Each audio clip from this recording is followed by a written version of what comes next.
Hey guys, this is the RoboScout, and welcome back to Let's Play Cave Story, part 17 I think this is. And sorry for the long gap in between videos. There was just a, period of time where I was unable to record videos that I did not see coming at all. So, unfortunately, I was not able to update this channel at all. Well, this video is not going to accomplish much story-wise, but inventory-wise, it's going to be very special.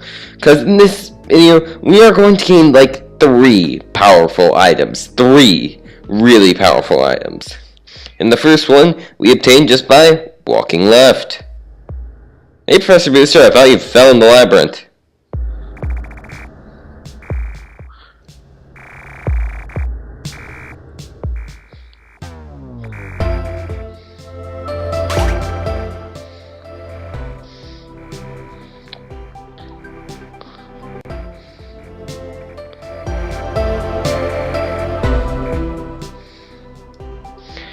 And here we have the Booster 2.0. It is the best mobility item in the game. It's a jetpack. There is another jetpack in the game, the Booster 0.8, that you would acquire by going down to Professor Booster when he fell in the labyrinth. However, that would eliminate your method of getting the 4th ending, since the Booster 2.0 is required to get the best ending in your game. And so, yeah. Alright, commence hunt for item number 2.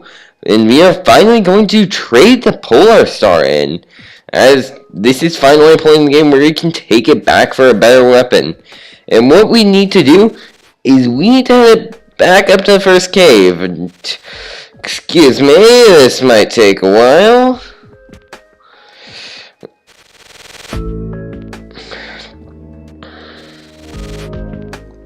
Alright, we made it up here. And we are back at the first cave. A place we have not been in a while, because it's kind of been, off limits. And, yeah. Hello, first cave. Hello. Ah, nostalgic music. Remember back when we first started this Let's Play? It was, beginning of the summer, I think.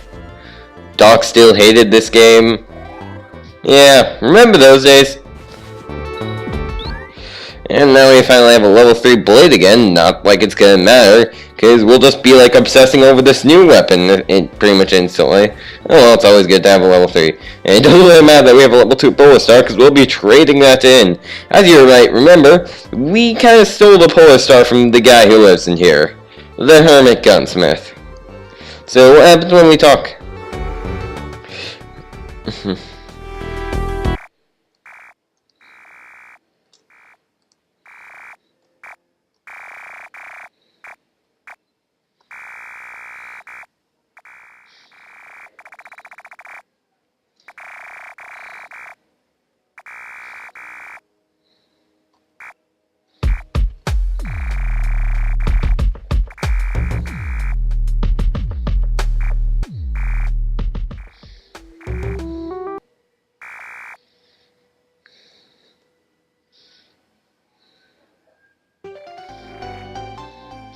Yep, and here we have the best weapon in the game. Not the last weapon in the game that we'll be getting, but probably the best. Alright, and so as you might just have kind of seen what it does right there, the big thing about the Polar Star, it doesn't need experience to level up.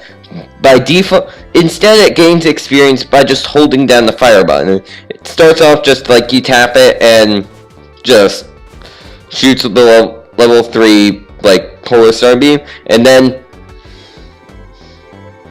I'm a fire in my laser! Oh, I missed. Oh well. I'm a fire in my laser! Yeah, you can not hold it down as much for a laser beam that does not do as much damage, but yeah, so this weapon can be completely game breaking.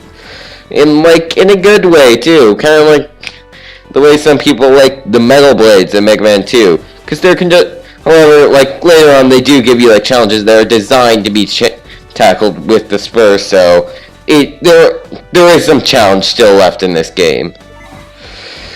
I love lasers! Blah! Bah! Shoop da whoop! Shoop da whoop, good! Shoop da whoop! Yeah, this weapon is only obtainable if you have Booster 2.0, because otherwise, it's... like, you might be able to get it with a combination of Booster 0.8 and the machine gun, or you might be able to get back up to the first game with a combination of Booster 0.8 and the machine gun, but by then you can't really trade in for the spur, so what's the point? Nostalgia? Oh well, who cares? Yeah, because as you imagine, the first game kind of just like becomes like training grounds for the spur, just so we can practice shooting the whoop. And here we are going to get the last of the items we're getting. This weapon is extremely, probably the most cryptic of getting all of these, but and not many people know it exists. It's not very necessary, but I am trying to get 100%, even if I did get that squid metal medallion thing. And what we want to do is you want to head back to the labyrinth, because now you can teleport to it since Professor Booster here fixed the teleporter, and we can teleport back here. Of course, it's probably going to be pathetically easy now that we have Spur and Booster 2.0, and like yeah, now we can just like make that jump and we can go back to hearing epic music all the time. Like seriously, who the heck invented the music for both phases of the labyrinth? It's amazing.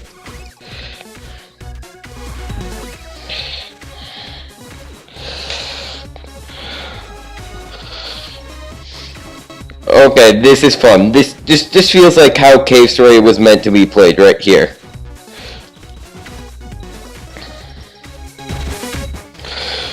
Just right here. This is true Cave Story combat. Right here. Just jumping over ninjas. Yeah. Level 1, as you might imagine. Spur, like, not the best weapon in the game, but, I mean, what weapon is the best weapon in the game at level 1? Yeah, we will be getting one more weapon later on, and it's kind of like number 2 compared to the Spur. It's more useful in some situations, but just not as useful in other situations. Plus, it's a bit gimmicky. These two weapons, and this one and the one we'll be getting later on, are the two weapons that just kind of break the game. They're just like that powerful. They're especially like helpful for the for two areas in which you actually find a type of event called a black wind, which drops your weapons all down to level 1. And since this one and the next one are immune to immune to weapon damage loss, well, the other one has a really weird system behind it.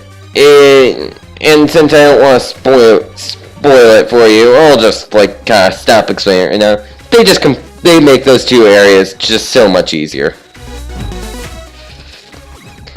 So basically, all we need right now is the only weapon that's like still of use to us in our inventory right now is the super missile launcher, because as you imagine, that's still pretty dang useful. And it remains useful throughout like the secret levels and the game. It's still useful. Final boss is still useful. Super missile is like best weapon in the game if it didn't have ammo, which it does. So finally we have made it back to Chaba, and if you took the machine gun earlier in the story, he would give you an item called the turbocharge, which would make the machine gun recharge faster. However, if you go back to him with the spur, he will give you another item.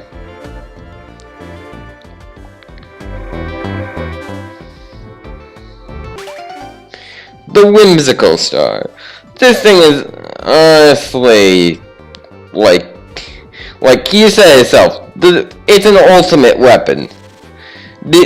It's not intended to we have the best weapon in the game. How the heck you convince? How the whimsical star work is it's an augmentation for the spur, as the turbocharge was an augmentation for the machine gun.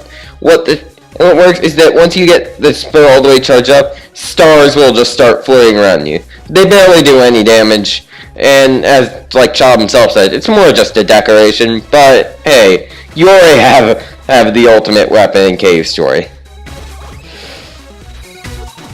So what the heck do you expect him to give you? I don't know, like diamond sword maybe? That would be nice. Just diamond sword. We're in the middle of Cave Story, you get a diamond sword. Hold on, we're just gonna have the doctor. Yeah, okay, Curly, much better now. Yeah, don't worry, Curly is not dead just yet.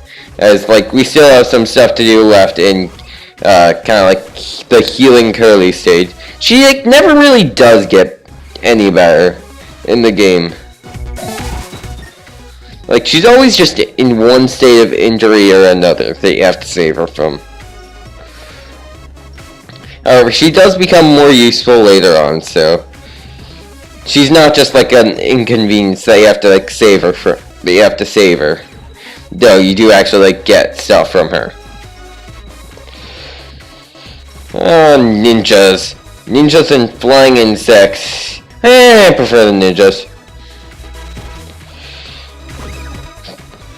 Like, what the heck are these things? Like, ninja, like, insects? Like, can someone just, like, please, like, Photoshop an image of that in there? I don't know, just, like, so my life has meaning. Just ninja bug. Thank you. My life now has meaning.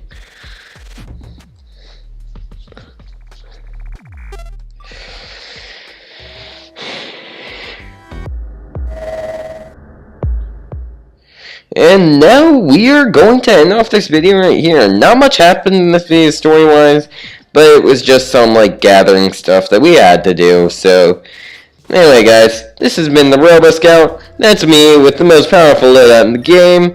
This is me with a jetpack. And thanks you guys for watching. See you guys all next time.